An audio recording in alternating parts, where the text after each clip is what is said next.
இந்த சூழ்நாடல் இருக்குது பார்த்தீங்களா, எல்லா ஊடகத்தையும் நான் இன்டர்வியூக்கு போனாவே திமுக முஸ்லீம்களுக்கு ஒரு அரண்னும் போது எனக்கு அப்படியே இதயமெல்லாம் வெடிக்குது. ஏன்னா உண்மையிலே அரண்னா சந்தோஷப்படலாம். இவங்க திமுக என்னைக்கு அரணாக இருந்ததுன்னு ஒரு விஷயத்தை யதார்த்தத்தை காட்டுங்க. அப்போ கருணாநிதியுடைய சூழ்ச்சிகரமான அரசியல் இருக்குதுங்களா, என்னடா இவனுங்க எப்போ பார்த்தாலும் 5 குடு 10 குடுன்னு கேட்டுகிட்டே இருக்கானுங்க. அப்போ இவங்களுக்கு ஒரு 3-3.5% இடஒதுக்கீடு கொடுத்துட்டா அதுக்குள்ளே தான் இவனுக்கு கேட்குற மாதிரி இவனுங்களை வாய் அடைக்கணுன்றதுக்காக திட்டமிட்டு திமுக போட்ட சூழ்ச்சி சதிதான் அந்த 3%. நான் என்ன சொல்கிறேன், அருந்ததியருக்கு 3% இடஒதுக்கீடு கருணாநிதி வழங்கினார் இல்லைங்களா? தமிழ்நாட்டில் அருந்ததியர் அளவுக்கு தான் இஸ்லாமியர் இருக்காங்களா? நான் என்னுடைய கேள்விக்கு பதில் சொல்கிறேன். திமுகவை சார்ந்த ஆலோசனை கூட எல்லாருமே இப்படி தான் பேசுகிறாங்க. இப்போ நீங்கள் கேட்ட மாதிரி தான் கேள்வி கேட்குறாங்க. 3% அருந்ததி சமூகத்தை விட குறைஞ்ச அளவுக்கு தான் இஸ்லாமியர்கள் இருக்காங்களா? ஏற்கனவே பிசியில் இருந்தாங்கன்னா 7 பேரோ 8 பேரோ தருமையின் அடிப்படையில் யார் வேணாலும் போகலாம். இப்போ 3 போது 3 பேர் மேலே போக முடியாது. 100 பேர் எடுக்கிறாங்கன்னா 3 பேர் மேலே போக முடியாது. புரியுதுங்களா உங்களுக்கு? அப்போது அதே நேரத்தில் இப்போ சட்டமன்ற பாராளுமன்ற வேட்பாளர்களாக தேர்ந்தெடுக்கும் போது அப்போ 100க்கு 3 பேர். புரியுதுங்களா உங்களுக்கு? அப்போ 234 பேருக்கு எவ்வளோ? எதிர்கட்சியாக இருக்கும்போது திமுக மக்களுக்கான கட்சியாக இருக்கும், அதில் எந்த மாற்று கருத்து இல்லை. ஆளுங்கட்சியாக மாறும்போது மக்களுக்கு எதிராக செயல்படும். இதுக்கு பல உதாரணங்களை நான் சொல்லுவேன். எப்போல்லாம் மோடி தமிழ்நாட்டுக்கு வரும்போது கோபேக் மோடி போட்டாங்களா இல்லையா? பலூனெல்லாம் விட்டாங்களா இல்லையா? அதே ஆளுங்கட்சியாக மாறின உடனே கம்பேக் மோடின்னு போட்டாங்களா இல்லையா? ஒரு பிரதமர் தமிழ்நாட்டுக்குள்ள வராங்க அப்படின்னா முதல்வர் வரவேற்கிறது ஒரு தார்மீகமான ஒரு அதுதானே அதிமுக ஆட்சியில் செஞ்சாங்க. அவங்கள அடிமைகள் அப்படின்னு சொல்லி குறை சொன்னீங்களா இல்லையா? கோபேக் மோடின்னு சொன்னீங்களா இல்லையா? அப்போ ஆளுங்கட்சியாக இருக்கும்போது ஏன் நேரம் மாறுறீங்கன்ற திமுக வகுப்பு திருத்த சட்டத்துக்கு எதிராக களமாடுது அப்படின்றதுக்காக. அப்போ இஸ்லாமிய மக்கள் மத்தியில் இந்த வகுப்பு திருத்த சட்டத்துக்கு கடுமையாக எதிர்த்து திமுக தான். அதனால் நமக்கு அவங்களுக்கு அரணாக இருக்கணுன்றது தான் இஸ்லாமிய சமூகத்தினுடைய செயல்படாது. ஆனால் அந்த சட்டத்தை தமிழ்நாட்டில் இப்போ அமல்படுத்திட்டாங்க. அந்த மலையில் 700-800 ஆண்டுகளாக அந்த தர்கா இருக்குது. அந்த தர்கா படிக்கட்டு, தர்காவை சுற்றி உள்ள இடங்கள் தர்காவை சார்ந்தது அப்படின்னு சொல்லி பல நீதிமன்றங்கள் வெள்ளக்காரன் காலத்திலேருந்து பல நீதிமன்றங்கள் பல தீர்ப்புகள் வழங்கப்பட்டிருக்கு.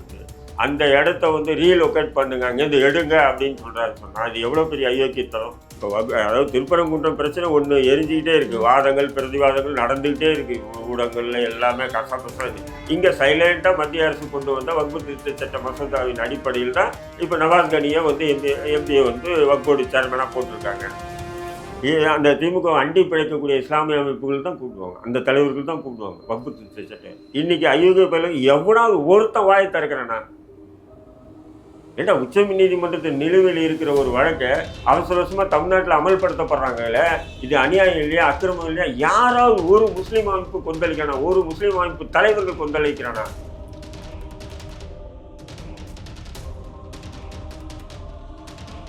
நலம் தரும் நல்லார் சித்த மருத்துவமனை இதய நோய், சர்க்கரை நோய், பக்கவாதம், சிறுநீரக பிரச்சனை, தண்டுவடம் மற்றும் மூட்டு பிரச்சனைகளுக்கு மிகச்சிறந்த மருத்துவமனை.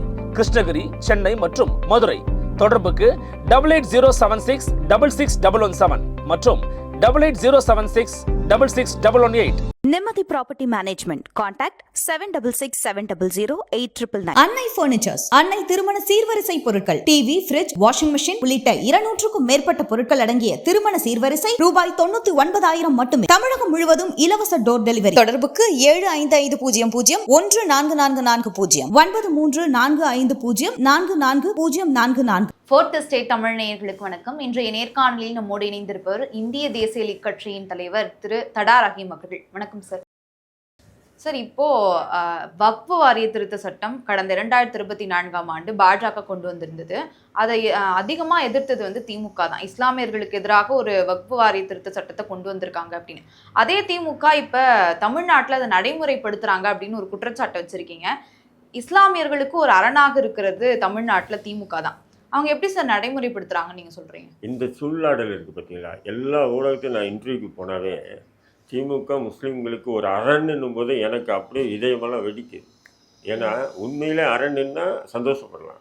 இவங்க திமுக என்னைக்கு அரணா இருந்ததுன்னு ஒரு விஷயத்தை யதார்த்தத்தை காட்டுங்க. நீங்க எந்த விஷயத்துக்காச்சும் இது திமுக முஸ்லிம்களுக்கு அரணா இருந்ததுன்னு ஒரு விஷயத்தை காட்டுங்க. இஸ்லாமிய சமூகத்துக்கு திமுக எத்தனையோ செஞ்சிருக்காங்க அப்படி இல்லையா? ஒரு நெரேட்டிவ்னஸ், அப்படி ஒரு இது உருவாக்கி வச்சிருக்காங்க. ஒரு நான் பொய்யை. என்னென்ன செஞ்சிருக்காங்கன்னு நான் சொல்லிடுறேன். ம். வக்ஃபு வாரிய சொத்துக்களை பராமரிக்க முதலாக மானியம் வழங்கியதே திமுக தான். தமிழ்நாடு சிறுபான்மையினர் பொருளாதார மேம்பாட்டு கழகம் தொடங்கியிருக்கு. உருது அகாடமி தொடங்கியது திமுக. காயிதே மில்லத் மணிமண்டபம் கட்ட நிதி ஒதுக்கீடு செய்து இடம் ஒதுக்கினாங்க. பிற்படுத்தப்பட்ட ஒரு இடஒதுக்கீட்டுல இஸ்லாமியர்களுக்கு 3.5% விழுக்காடு உள்ஒதுக்கீடு கொடுத்திருக்காங்க. அதே மாதிரி 23 கோடி ரூபாய் நிதி ஒதுக்கீடு செய்யப்பட்டு 308 வக்ஃபு நிறுவனங்களுக்கு வழங்கப்பட்டிருக்கிறது. கடந்த 4 ஆண்டுகள்ல முஸ்லிம் மகளிர் உதவும் சங்கங்களுக்கு அரசின் நிதி உதவியாக 15 கோடி ரூபாய் அளவுக்கு வழங்கப்பட்டிருக்கு. குடியுரிமை திருத்த சட்டம் மூலமாக அச்சுறுத்தல் ஏற்பட்ட போது அதற்கு எதிராக முதல்ல போர்க்குடி தூக்கந்து திமுக தான். அது மட்டும் இல்லாம 1 கோடி மக்களிடம் கையெழுத்து பெற்று குடியரசுத் தலைவருக்கு அனுப்பியிருக்காங்க. இப்ப இத்தனை இருக்குல்ல சார், இஸ்லாமிய சமூகங்களுக்கு திமுக இப்படி செஞ்சிருக்காங்களே. இது எல்லாம் நான் என்ன சொல்கிறேன், காதிமல்லத்து மண்டபத்துக்கு பேர் காதிமல்லத் மணிமண்டபம்னு கட்டினாங்க, ரோடுக்கு பேர் காதிமல்லத்தின் பேர் வச்சாங்க. இது இல்லை, காதிமல்லத் சமூகத்துக்கு என்ன செஞ்சாங்க? இந்த உருது அகாடமின்னு சொல்கிறாங்க. இதே திமுக ஆட்சியில் தான் 150க்கும் மேற்பட்ட உருது பள்ளிகள் மூடப்பட்டது. இன்னைக்கு கூட வந்து பிடிஆர், அதாவது பேரண்ட்ஸ் டீச்சர் அசோசியேஷன், பிடிஏன்னுவாங்க. அந்த பிடிஏக்கள் தான் சில பள்ளிகளை நடத்திட்டு வராங்க. கவர்மெண்ட் நடத்தல, பிடிஏன்னு சொல்லி பேரண்ட்ஸ் டீச்சர் அசோசியேஷன் சொல்கிறாங்க பார்த்தீங்களா, அவங்க தான் நடத்தியிருக்காங்க. 100க்கும் மேற்பட்ட இப்போ உருது பள்ளிகளை மூடினதே திமுக ஆட்சியில் தான். புரியுதுங்களா? அது மட்டும் இல்லாமல் இந்த பிற்படுத்தப்பட்ட பட்டியலில் சேர்த்தது முஸ்லீம்களை திமுக அப்படின்றது. அப்போ பிற்படுத்தப்பட்டியலில் சேர்த்துட்டு அப்போ நீங்கள் தான் இடஒதுக்கீடு தனியாக கொடுத்துட்டீங்க இல்லையா? அப்போ இடஒதுக்கீடு தனியாக கொடுத்து பிற்படுத்தப்பட்டவர்கள் பட்டியலையும் சேர்த்திங்களா அப்படின்ற கேள்விகள்லாம் நிறைய எழுது. நான் என்ன சொல்கிறேன்னு சொன்னால், இப்போ நம்ம 10 பேர் இந்த ரூமில் உட்காந்துருக்கோம். ஒரு 3 பொட்டலம் பிரியாணி எடுத்து வந்து கொடுத்துட்டு 10 பேரும் சாப்பிட்டு சந்தோஷமாக இருங்கன்னு சொன்னால் அது முடியுமா? இல்லை. 3 பேர் பொட்டலத்தை 10 பேர் சாப்பிட்டு எப்படி சந்தோஷமாக இருக்க முடியும்? அப்போது இந்த சமூகத்தினுடைய பிரதிநிதிகள் அந்த நேரத்தில் இந்த காகிதம் இவர் நம்ம அப்துல் சமதா இருக்கட்டும், லத்தீஃபா இருக்கட்டும், எல்லாமே வந்து 5 சீட் வேணும், ஆளாளுக்கு 5 சீட் வேணும், 6 சீட் வேணும், 2 MP வேணும் அப்படின்னு கேட்குறாங்க. அப்போ கருணாநிதியுடைய சூழ்ச்சிகரமான அரசியல் இருக்குது பார்த்தீங்களா? என்னடா இவனுங்க எப்போ பார்த்தாலும் வந்து 5 கொடு 10 கொடுன்னு கேட்டுகிட்டே இருக்கானுங்க. அப்போ இவங்களுக்கு வந்து ஒரு 3-3.5% இடஒதுக்கீடு கொடுத்துட்டா அதுக்குள்ளே தான் இவனுங்க கேட்குற மாதிரி இவனுங்களை வாய் அடைக்கணுன்றதுக்காக திட்டமிட்டு திமுக போட்ட சூழ்ச்சி சதி தான் அந்த 3%. அதுதான் கிறிஸ்தவர்களுக்கு கொடுத்தான். கிறிஸ்தவர் திருப்பி ஏன் கொடுத்தான்? கிறிஸ்தவருக்கு நல்லா தெரியும், இது பேக்வேர்டு பிசி பிற்படுத்தப்பட்ட பட்டியலில் இதை விட நம்ம அதிகமாக அனுபவிக்கிறோம். இந்த 3% வாங்கணும்னு சொன்னால் அதை விட கேவலம் வேறு எது இல்லைன்னா அவன் திருப்பி கொடுத்துட்டான். ஆனால் இஸ்லாமியர்கள் என்ன பண்ணிட்டாங்கன்னு சொன்னால், இந்த இஸ்லாமிய தலைவர்கள் அவங்களுடைய அரசியல் அங்கீகாரம், அதாவது திமுக கிட்ட அவங்க நெருக்கம் காட்டணும், திமுக மூலிமா அவங்களுடைய அரசியல் அங்கீகாரம் இல்லை. திமுக இல்லைன்னு சொன்னால் அவங்களுக்கு அரசியல் அங்கீகாரம் இல்லை, அனாதைகள் ஆகிடும் சமூகத்தில். அது முஸ்லீம் லீக்காக இருக்கட்டும், தமுக இருக்கட்டும், எல்லாமே. இப்போ அவங்க என்ன பண்ணுறாங்கன்னு சொன்னால், பெரிய இது ஒரு மாநாடு மாரி போட்டு இடஒதுக்கீடு அளித்த மகான் யார், கலைஞரை வச்சு பெரிய அளவுக்கு ஒரு கூட்டம் போட்டு ஒரு பூஸ்ட் பண்ணுறாங்க. நான் என்ன சொல்கிறேன், அருந்ததியருக்கு 3% இடஒதுக்கீடு கருணாநிதி வழங்கினார் இல்லைங்களா?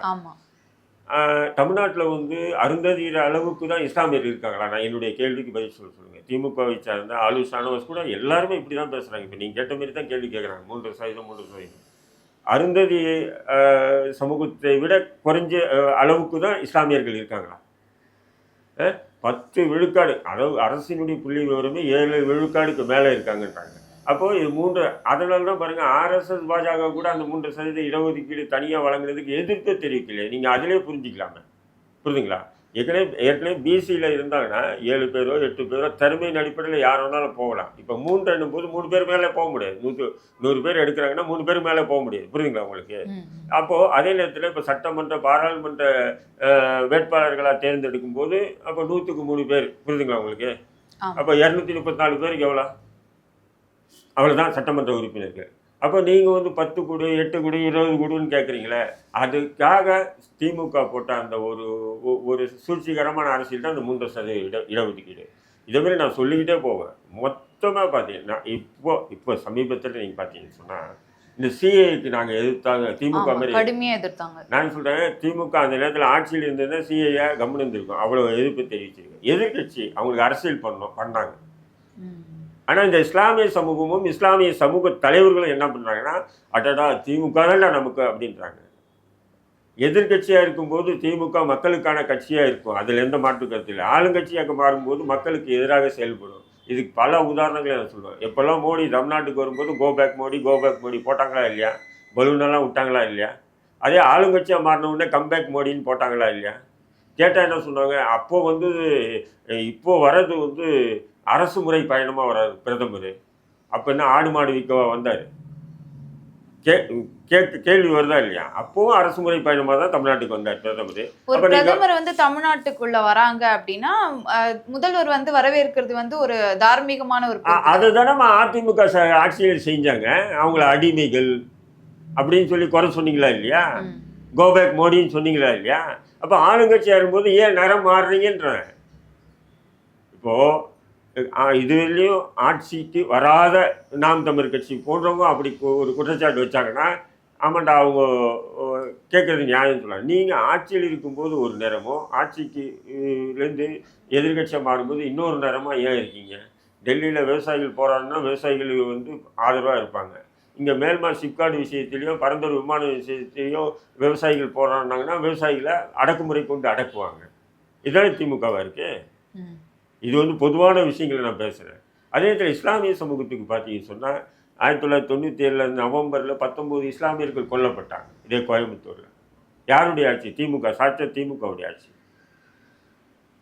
அந்த அவங்க இன்னும் ரோட்டில் போயிருக்கும்போது புல்தடிக்கு விருந்தெல்லாம் சாகலை, அடித்து கொல்லப்பட்டாங்க. அவங்கள கொலை செய்த கொலை குற்றவாளிகளை யாரை கைது பண்ணி நீதி முன்னிறுத்தி தண்டிச்சாங்க?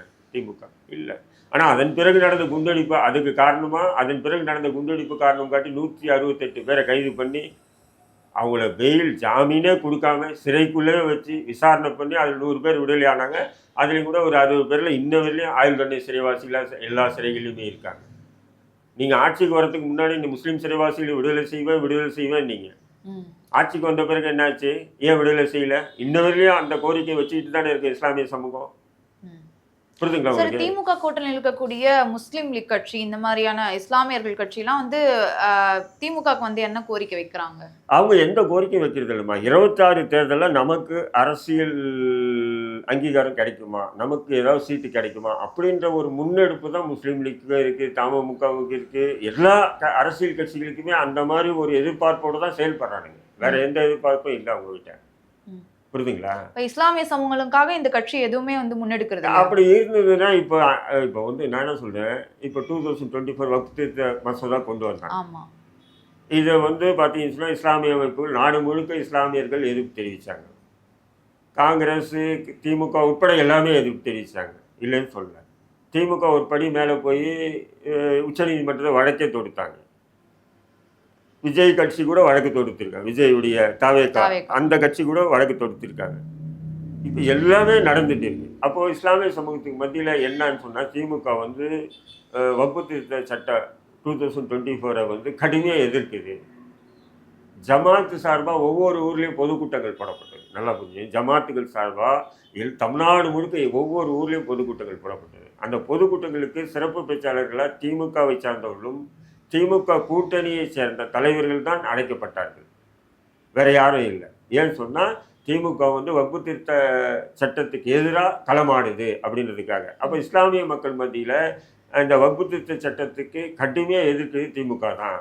அதனால் நமக்கு அவங்களுக்கு அரணாக இருக்கணுன்றது தான் இஸ்லாமிய சமூகத்தினுடைய செயல்பாடாக இருக்குது. ஆனால் அந்த சட்டத்தை தமிழ்நாட்டில் இப்போ அமல்படுத்திட்டாங்க. அமல்படுத்திட்டாங்க. கடுமையாக எதிர்த்து சார் திமுக. கடுமையாக எதிர்த்து மட்டும் இல்லை. இப்போ பார்த்தீங்கன்னா முதல்வர் வந்து 26ஆம் தேதி செப்டம்பர் 29, 26, 25 அந்த தேதியில் ஒரு அறிக்கை விடுறார். என்னன்னு சொன்னால், உச்சநீதிமன்றத்தில் வக்ஃப் திருத்த சட்ட மசோதா மேல்முறையீட்டில் இருக்குது. அது தீர்ப்பு வரவில்லையும் தமிழ்நாட்டில் வக்ஃப் திருத்த சட்ட இதுவை வந்து அமல்படுத்த மாட்டோம்னு சொல்லி வாக்குறுதி கொடுக்குறாரு. அந்த அடிப்படையில் வந்து 27/9/2025 சிறுபான்மை நலன் மற்றும் வெளிநாடு வாழ் தமிழர் நலத்துறை அமைச்சர் நாசர் அவர் ஒரு அறிக்கை வெளியிடுறார். இது நான் இல்லை, அவர் வெளியிட்ட அறிக்கை. அதில் கடைசி பேரை மட்டும் பாருங்க. தற்போது மேற்கண்ட வக்பு சட்ட திருத்தம் தொடர்பான வழக்கு உச்சநீதிமன்றத்தில் நிலுவையில் உள்ளதால் இவ்வழக்கில் இறுதி தீர்ப்பு வரும் வரை ஒன்றிய அரசு அவசரமாக நடைமுறைப்படுத்திய புதிய வக்பு திருத்த சட்டத்தின்படி வக்பு வாரியம் திருத்தி அமைக்கப்பட மாட்டாது. எப்படி தெளிவாக கொடுத்துருக்காங்க.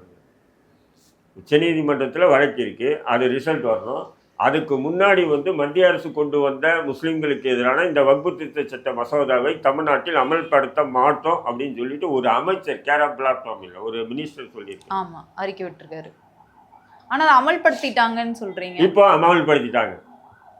திருப்பரங்குன்றம் விவகாரத்திலே திமுக தான், காங்கிரஸ் விட திமுக தான் இஸ்லாமியர்களுக்கு ஆதரவா இப்ப போராடிட்டு இருக்காங்க. இந்த விவகாரம் பூதாகரமா ஆகுது.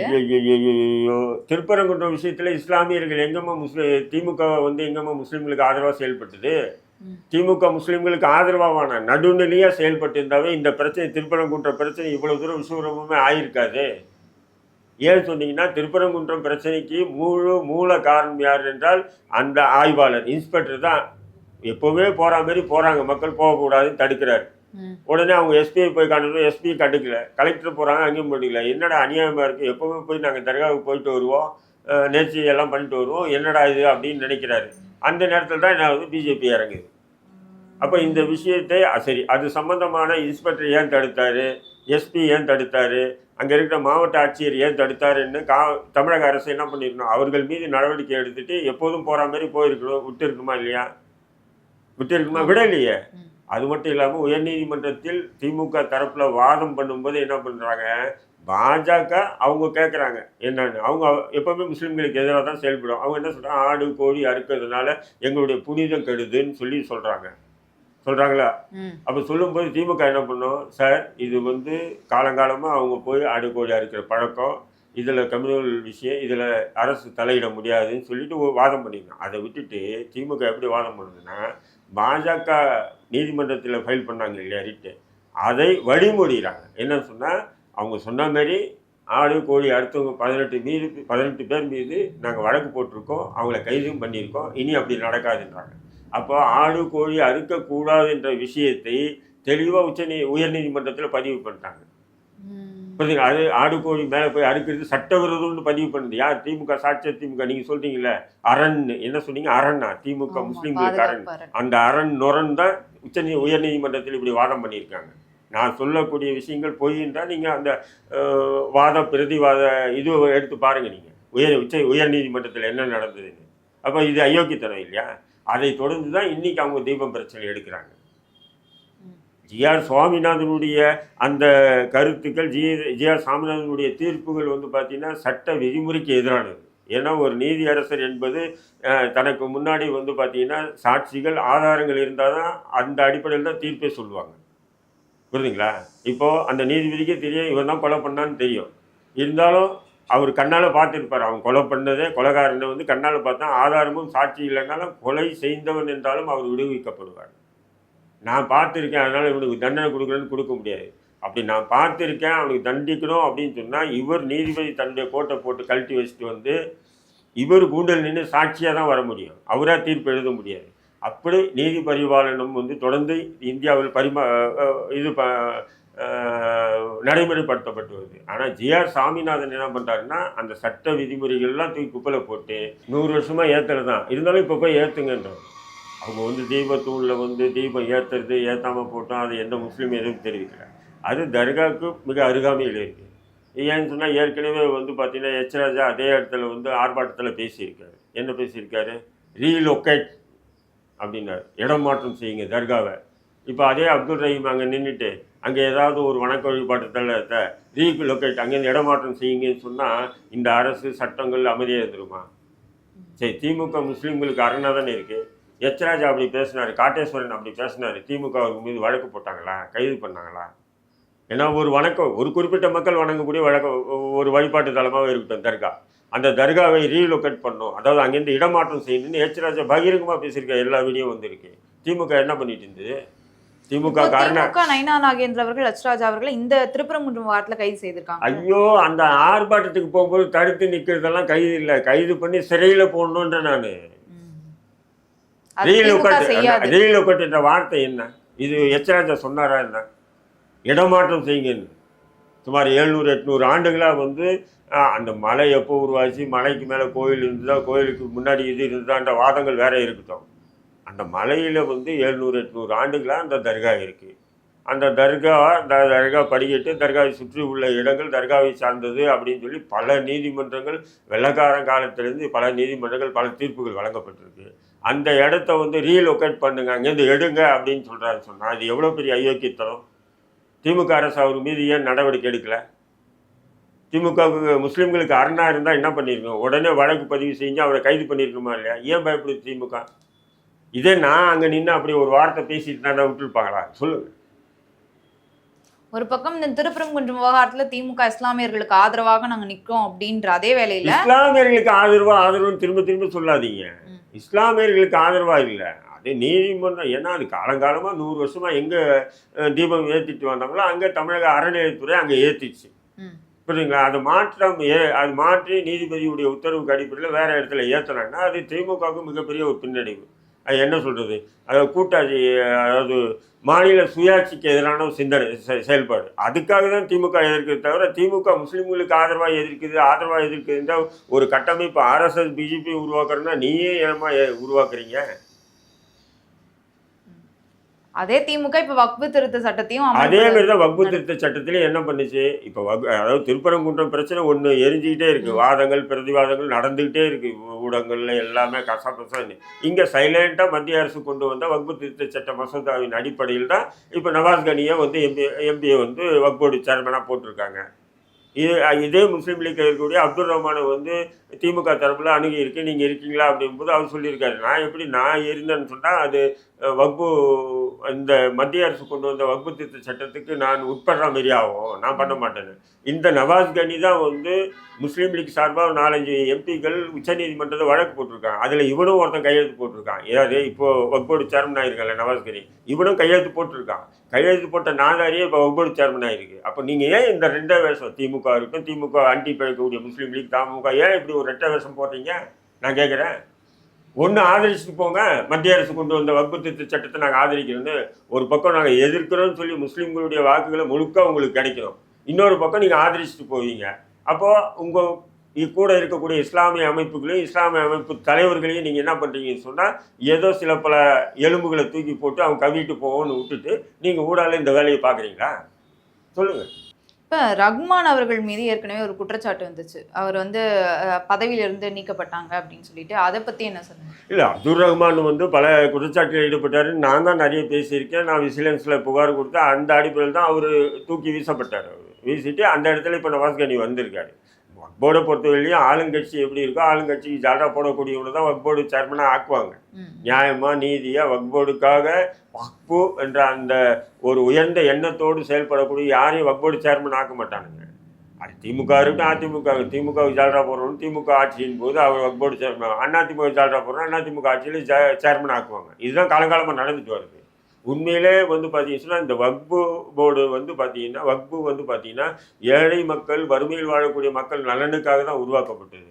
ஆனால் இன்னைக்கு வந்து 10 பைசா கூட ஏழையில் வறுமையில் வாழக்கூடிய மக்களுக்கு பயன்படுறது இல்லை. புரியுதுங்களா? இப்போ இதே வந்து திருச்சியில் பார்த்தீங்கன்னா சுமாராக ஒரு ஏக்கர் கிட்ட இருக்கும் அந்த இடம். அந்த இடத்துல பார்த்தீங்கன்னா ஒரு 10-100 ஏழைகள், வறுமையில் வாழக்கூடிய ஏழைகள் குடிசை ஓட்டு வீடு கட்டிட்டு இருந்தாங்க. இரவோடு இரவாக அந்த நேரத்தில் தமுமுக வக்போர்டு சேர்மனாக ஐதர் அலி இருக்கார். அவர் சார்பில் வந்து அந்த இரவோடு இரவாக அந்த ரிவிஷன் ஆர்டர் அனுப்பி காலி பண்ணிவிட்டு அந்த இடம் இப்போ வந்து கலைஞர் அறிவாலயம் கட்டி வச்சுருக்காங்க திருச்சியில். அது வக்போர்டு இடம். கேட்டால் என்னென்னா அங்கே இருந்தவங்க ரெண்ட்டு கொடுக்கல அப்படின்னு சொல்லிட்டு வக்போர்டு நடவடிக்கை எடுத்தது. அப்போ ஏழைகளுக்காக ஒதுக்கப்பட்ட இடத்தில் இன்றைக்கி திமுக நினச்சின்னு சொன்னால் நேரு நினச்சாருன்னா திருச்சியில் எந்த இடத்துல வேணாலும் கலைஞர் அறிவாலயம் கட்டலாம். வக்போர்டு இடத்துல போய் ஆக்குமை பண்ணி கட்டியிருக்காங்கன்னா எவ்வளோ பெரிய ஐக்கியத்துவம். இவங்க தான் வக்போர்டுக்கு ஆதரவாக பேசக்கூடிய மகான்களாக இந்த சமூகம் நினைக்குதுன்னா இந்த சமூகம் உண்மையிலே என்ன நினைக்குது சொல்லுங்கள். சார், இந்த சட்டத்தை வந்து நடைமுறைப்படுத்திட்டாங்கன்னு சொல்கிறீங்க, இதனால் பின்னாட்களில் என்ன நடக்கும் சார்? அப்போ இந்த சட்டத்தை திமுக தானே நடைமுறைப்படுத்தினா பயங்கர பாதிப்பு இருக்குன்னு சொன்னீங்க. திமுக அண்டி பிழைக்கக்கூடிய இஸ்லாமிய அமைப்புகள் தான் பிரச்சாரமே பண்ணீங்க. எங்களெல்லாம் கூட கூப்பிட்றது இல்லையம்மா. நான் என்னை கூட ஐயோ அவரை கூப்பிடாதீங்க, அவர் திமுகவுக்கு எதிராக கண்டமுன்னான்னு பேசிடுவார். என்னது திமுக பாஜக எதிராக கண்டமுன்னான்னு பேசிடுவார். அதனால் அவரெல்லாம் கூப்பிடக்கூடாது. அந்த திமுக அண்டி பிழைக்கக்கூடிய இஸ்லாமிய அமைப்புகள் தான் கூப்பிடுவாங்க, அந்த தலைவர்கள் தான் கூப்பிடுவாங்க வக்பு திருத்த சட்டம். இன்னைக்கு அயோக்கிய பயிலும் எவனாவது ஒருத்தன் வாயை திறக்கிறேன்னா? ஏன்னா உச்ச நீதிமன்றத்தின் நிலுவையில் இருக்கிற ஒரு வழக்கை அவசர அவசரமாக தமிழ்நாட்டில் அமல்படுத்தப்படுறாங்கல்ல, இது அநியாயம் இல்லையா, அக்கிரமம் இல்லையா? யாராவது ஒரு முஸ்லீம் அமைப்பு கொந்தளிக்கிறானா? ஒரு முஸ்லீம் அமைப்பு தலைவர்கள் கொந்தளிக்கிறானா? இந்த விவகாரமே வெளியில வரலையே சார். நீங்க பேசினதுக்கு அப்புறம் தான் இந்த மாதிரி ஒண்ணு நடக்குது அப்படின்றதே தெரியுது. அப்போ எந்த அளவுக்கு இந்த சமூகத்தை கட்டுப்பட்டு இப்போ இதெல்லாம் நான் பேசுகிறேன்றதுக்காக நான் மிகப்பெரிய ஒரு துரோகியாக இந்த சமூகத்தில் கட்டமைக்கப்படுறேன். எனக்கு அதை பற்றி கவலை இல்லை. நான் பாபாவின் மாணவன். பாபாவை இப்படி தான் இவனுங்க கட்டமைச்சாங்க, தீவிரவாதி பயங்கரவாதின்னு இஸ்லாமிய எதிரிகள் கட்டமைக்கிறத விட இந்த சமூக அமைப்புகள் அந்த நேரத்துலையும் அப்படி தான் கட்டமைச்சாங்க. இன்றைக்கி எனக்கும் அப்படி தான் கட்டமைக்கிறேன். எனக்கு டோன்ட் கேர், எனக்கு கவலையே இல்லை அதை பற்றி. இன்றைக்கி நடக்குதா இல்லைன்னு சொல்லி என் மேலே வழக்கு போட சொல்லுங்கள் திமுகவை. தடாரஹீம் பொய் சொல்கிறாரு பொதுதளத்தில். வக்பு திருத்த சட்ட மசோதாவின் அடிப்படையில் புதுசாக கொண்டு வந்த பாஜக கொண்டு வந்த வக்பு திருத்த சட்ட மசோதாவின் அடிப்படையில் தமிழ்நாட்டில் வக்போர்டு அமைக்கப்படவில்லைன்னு சொல்லிட்டு என் மீது ஆனால் பொதுதளத்தில் பொய்யான ஒரு குற்றச்சாட்டை வைக்கிறாரு அப்படின்னு சொல்லி திமுகவே இல்லை திமுகவை அண்டி பிழைக்கக்கூடிய முஸ்லீம் லீகோ தமுக இல்லை வேற எந்த கன்றாக ஒரு வழக்கு போட சொல்லுங்க, நான் எதிர்கொள்ள தயாராக இருக்கேன். கடுமையா இல்லை, எவனும் பேச மாட்டான். ஏன்னா எல்லாருக்கும் தெரியும் போட்டிருக்காங்க. ஏன்னா பேசுனா இந்த 26 சட்டமன்றத்தில் நம்மளை ஒதுக்கிடுவாங்களா திமுக. இந்த பயம் அச்சம் நடுக்கும். இந்த பயம் அச்சம் நடுக்குன்னா நீ போய் பொண்டாட்டிக்கு நல்ல புருஷனாகவும் பிள்ளைகளுக்கு நல்ல அப்பனா இருக்கிறாங்க. நீங்க ஏன்டா சமுதாயத்தினுடைய அமைப்பு தலைவர்களாக இருந்துட்டு சமூகத்தை தவறான முறையில் வழி நடத்துறீங்க? சரி, இப்ப இந்த வக்ஃபு திருத்த சட்டம் இருக்குல்ல சார், இதை பாஜக கொண்டு வந்தபோது என்ன சொல்லியிருந்தாங்க அப்படின்னா, இதில் பெண்களுக்கு நிர்வகிக்கக்கூடிய நாங்கள் இடஒதுக்கீடு கொடுப்போம், பிற்படுத்தப்பட்டவர்களும் இந்த வக்ஃபு சொத்துக்களை நிர்வகிக்கலாம் அப்படின்னு சொல்லியிருந்தாங்க. இதில் என்ன சார் இருக்கு? பாஜக பாஜக கொண்டு வந்த இந்த வக்ஃபு திருத்த சட்ட மசோதாவில் நிறைய முரண்பாடுகள் இருக்குது, அது மாற்று கருத்தே இல்லை. ஆனால் அந்த முரண்பாடுகளை நானும் எதிர்க்கிறேன்னு நீங்கள் எதிர்த்துட்டு இதை அமல்படுத்திட்டீங்களே, இது எந்த வகையில் நியாயம்? இதுதான் என்னுடைய கேள்வி. பெண்களுக்கு அனுமதிக்கணும், பெண்கள் ஏற்கனவே இருக்காங்க. மத்திய பாஜக அரசு கொண்டு வர இந்த வக்பு திருத்த சட்ட மசோதாவுக்கு முன்னாடியே பெண்கள் இருக்காங்க, அதில் எந்த மாற்று கருத்து இல்லை. இப்போ இதில் என்னன்னு சொன்னீங்கன்னா, அந்த வக்போர்டில் முஸ்லீம் அல்லாதவர்களையும் மெம்பர் ஆக்கணும்னு சொல்லி இருக்குது பார்த்தீங்களா? இது கொஞ்சம் நெருடலாக இருக்குது. ஏன்னு சொன்னால் இப்போ கோயில் அறங்காவல்துறையில் போய் என்னை மெம்பர் ஆக்குங்கன்னு சொன்னால் எப்படி இருக்கும்? அல்லது தேவாலயத்தில் போய் என்னை மெம்பர் ஆக்குங்கன்னு சொன்னால் ஏற்றுக்க முடியுமா? முடியாது இல்லைங்களா? அதெல்லாம் ஒரு நெருடல் இருக்குது. அதே நேரத்தில் வக்பு முழுக்க முழுக்க ஆட்சியருடைய கட்டுப்பாட்டில் போகிற மாதிரி ஒரு சிம்பத்திக்கு இருக்குது. ஆட்சியர்கிட்ட போயிடுச்சுன்னு சொன்னால் எந்த பழமையான இடங்கள் ஒரு பள்ளிவாசலே இருக்குது, அந்த பள்ளிவாசல் என்னுடைய மூதாதையர் இடம் அது பள்ளிவாசல் ஆக்கிரமிப்பு பண்ணி இவனுக்கு கட்டிட்டாங்க அப்படின்னு தனிநபர் ஒரு முஸ்லீமே கலெக்டர்கிட்ட கொடுத்தா, கலெக்டர் விசாரித்து ஆமாம் இந்த இடம் இந்த தனிநபருடைய இடம் தான், அது வக்போட இடம் இல்லைன்னு சொல்லிட்டாங்கன்னா அந்த பள்ளிவாசலை ஈஸியாக அப்புறப்படுத்திடலாம். இப்போ பாஜக ஏன் கொண்டு வந்ததுன்னு சொன்னால், இப்போ பாஜக அந்த பாபர் மசூதி விஷயத்தை நீண்ட நாள் வழக்கு இழுத்த காரணமே அது வக்பு இடம் அப்படின்றது தான். அது தனிநபர் இடம்னா அரசுக்கு தேவைன்னா எடுத்துக்குவாங்க இல்லையா? ஏன்னா ஒவ்வொரு ரிஜிஸ்ட்ரேஷன்லேயும் கீழே ஒரு லைன் இருக்கும் பாரு, அரசுக்கு எப்போ தேவையோ கொடுத்துடணும், படிச்சுக்கணும். புரிதுங்களா உங்களுக்கு? ஒவ்வொரு ரிஜிஸ்ட்ரேஷன்லேயும் இருக்கும். இப்போ அதனால தான் மெட்ரோ போடுறாங்க பார்த்தீங்களா? பெரிய பெரிய கட்டிடத்தை கூட இடிக்கிறான் பாருங்க. ஏன்னா அரசுக்கு தேவைன்னா ஒப்படைச்சு நான் கொடுக்க மாட்டேன்னு சொல்ல முடியாது யாரும். இந்த வக்ஃபுன்றதுனால அவ்வளோ சீக்கிரம் எடுக்க முடியாது. தனிநபர் இருந்தால் ஈஸியாக எடுத்துடலாம். புரிதுங்களா? அப்போ ஒரு 100-500 ஆண்டு பழமையான ஒரு பள்ளிவாசல் ஒரு மதரசா இருக்குன்னு வைங்களேன், அதை தனிநபர், ஏன்னா எத்தனையோ பேர் இருக்காங்க அந்த மாதிரி நீ இப்படி ஒரு வழக்கு போடுன்னா போட்டுருவாங்க. வழக்கு போட்டாங்கன்னா அப்போ கலெக்டரே முடிவு பண்ணி அந்த இடம் இவருக்கு சொந்தமானது, வக்ஃபுக்கு சொந்தம் இல்லைன்ற மாதிரி ஆகிடும்.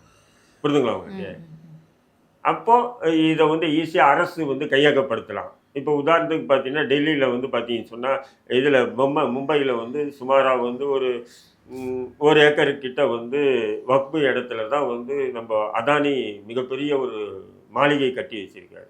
உலகமே அதிசயிக்கக்கூடிய அளவுக்கு மாளிகை கட்டி வச்சுருக்காரு. இப்போ அது என்னன்னு சொன்னால் அந்த இடத்த முத்தவல் தலைவராக இருந்த வக்பு இதுக்கு அவர் ஒரு இடத்த இந்த இடம் ஏழைகள் வறுமையை வாழக்கூடிய மற்ற பராமரிப்புக்காக நான் இந்த இடத்த வக்ஃப் பண்ணுறேன் அப்படின்றாரு. அப்போ அவருடைய வாரிசுகள் இருக்காங்க, பிள்ளைங்க 4 பேரோ 5 பேரே இருக்காங்க. வக்ஃப் பண்ணிவிட்டு இது வந்து கடைசி வரையிலும் இந்த இடத்தை நிர்வகிக்கக்கூடிய பொறுப்பு இந்த 4 பேரில் ஒரு ஆள் எடுப்பார். இந்த ரத்த பந்த உறவுகள் தான் இந்த வக்ஃபு பண்ணணும் அப்படின்னு சொல்கிறாரு. அப்போ அந்த மாதிரி இருக்கும்போது அந்த 4ல் 2 பேரும் ஒருத்தனும் சேர்ந்து அதானிக்கு வித்துறானுங்க அந்த இடத்த. உண்மை தான். அந்த இடத்த அதானிக்கு வித்துறாங்க. அதில் மூத்தவர் வந்து லண்டன்லேயே எங்கேயோ இருந்திருக்காரு. அவர் வந்து பார்க்குறாரு, இது நம்ம தாத்தா வக்ஃபு பண்ண இடமாச்சே, இது ஏழைகளுக்காக கொடுக்கப்பட்ட விஷயம், இதில் எப்படி அதானி கட்டலான்னு சொல்லி அவர் வழக்கு தொடுக்கிறார் கீழ் நீதிமன்றம். கீழ் நீதிமன்றத்தில் அவருடைய ஆதாரங்கள்லாம் வச்சு சாட்சி இதுவாகிடுது, அது வக்ஃபு இடம். அப்புறம் அம்பானின்னா சாதாரண உலகத்தில் உள்ள அத்தனை உயர்ந்த லாயர்கள்லாம் வச்சு நீதித்துறையை கையில் பேசி தான். அப்புறம் உயர் நீதிமன்றமும் அது வக்ஃபு இடம்னுறாங்க. இப்போ உச்சநீதிமன்றத்தில் நிலுவையில் இருக்கு அந்த வழக்கு. உதாரணத்துக்கு இப்போ அது போன்ற இடங்களுக்காக தான் இந்த அவசரமாக அந்த வக்ஃபு திருத்த சட்ட மசோதா கொண்டு வந்தது. இப்போ அது வந்து என்ன ஆகிடும் சொன்னால், இப்போ அந்த 2 பேர் இருக்காங்களே, அவங்கள அந்த அந்த யார் வக்ஃபு பண்ணாலும் அவங்களுடைய வாரிசு 2-3 பேரை கையில் எடுத்துக்கிட்ட அரசு, நீ ஒரு புகார் கொடு அப்படின்னு புகார் கொடுத்து இது வக்ஃபு இடம் இல்லைன்ற மாதிரி ஆக்கிட்டாங்கன்னா, அப்போ அவங்ககிட்ட இந்த ஈஸியாக அதானி எடுத்து சரிதான். புரியுதுங்களா? அப்படியே ஒரு சிம்பத்திக்காக தான் உருவாக்குறது. பழமையான இப்போது மதுரா, காசி கோயில்கள்லாம், மசூதிகள்லாம் வந்து கோயிலுக்கு சொந்தம்னு சொல்கிறாங்க. இப்போ அது ஒரு தனிநபர் வழக்கு போட்டால் நீதித்துறை அவங்க கையில் தானே இருக்குது. இப்போ ஜிஆர் சாமிநாதனுடைய தீர்ப்பெல்லாம் பார்த்தீங்கல்ல, முழுக்க முழுக்க அவர் ஒரு RSS பாஜக வலதுசாரி சனாதனவாதி மாரி தானே தீர்ப்பே சொல்லியிருக்காரு. அப்போ இது போல் இந்தியா முழுக்க நிறைய பேர் இருக்காங்க. உச்சநீதிமன்றம், உயர் நீதிமன்றங்கள்லாம் வந்து நீதித்துறையில் இன்றைக்கி வந்து RSS பாஜக வந்து ஒரு விங்கே வச்சுருக்காங்க. இளைஞர் அணி, மகளிர் அணி மாரி, தொண்டர் அணி மாரி வந்து நீதித்துறை அணின்னு பாஜக இருக்குது. இப்போ அவங்க மூலிமா தீர்ப்புகளை அவங்களுக்கு சாதகமாக வாங்கிட்டு யார் பள்ளிவாசல் இடமோ அல்லது தர்கா இடமோ எது ஒன்றாலும் அவங்க ஆக்குப்பை பண்ணலான்றது தான் திட்டம் அரசு. அதுக்காக தான் இந்த அவசரமாக இந்த சட்டத்தை கொண்டு வந்தாங்க. நீங்கள் எதிர்க்கிறேன்னு சொல்லிட்டு எதிர்க்கிற மாதிரி எதிர்த்துட்டு நீங்கள் உள்ளுக்குள்ளவே வந்து பாஜகவுக்கு துணை போகிற மாதிரி செயல்படுறீங்களே, இது ஏன்? இதுதான் என்னுடைய கேள்வி. சார், இந்த விவகாரத்தில் திமுக அடுத்து என்ன எடுக்கிறாங்க அப்படின்னு பார்க்கலாம் சார். திமுக கூட கூட்டணியில் இருக்கக்கூடிய இஸ்லாமியர் கட்சிகளும் அடுத்து என்ன கட்டமாக நடவடிக்கை எடுக்கிறாங்க அப்படின்னு பொறுத்து வந்து பார்க்கலாம். நன்றி சார்.